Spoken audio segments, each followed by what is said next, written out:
logická hračka sa volá tangram.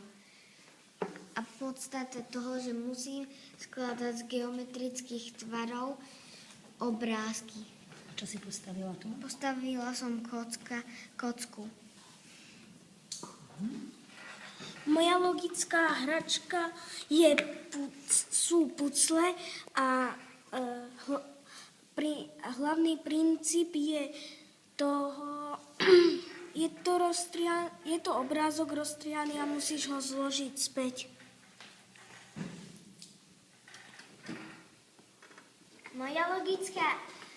Ja som vyrobila 3 logické hračky. Jedna je vety. Tie vety sú zložené z písmen a z čísel.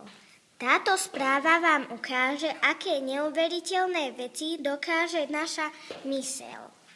Druhá logická hračka je ruka nad obrusom. Vytvára sa z čiar a tie čiary musia tú ruku dať von z obrazu. Tretia logická hračka je hypnotizér. Keď sa roztočí, tak táto čiarka sa spojí.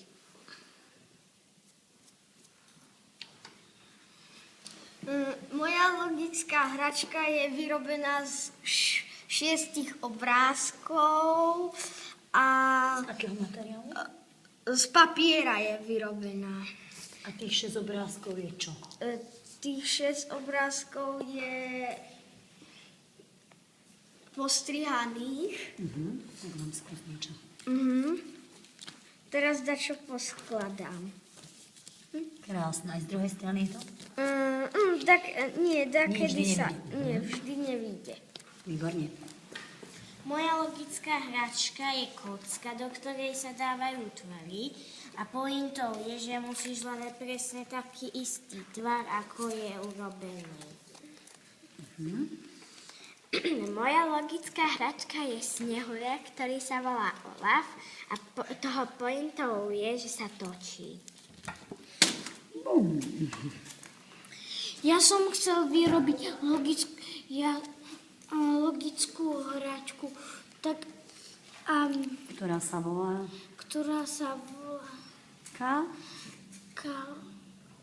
Ako sa volá? kaleidoskop.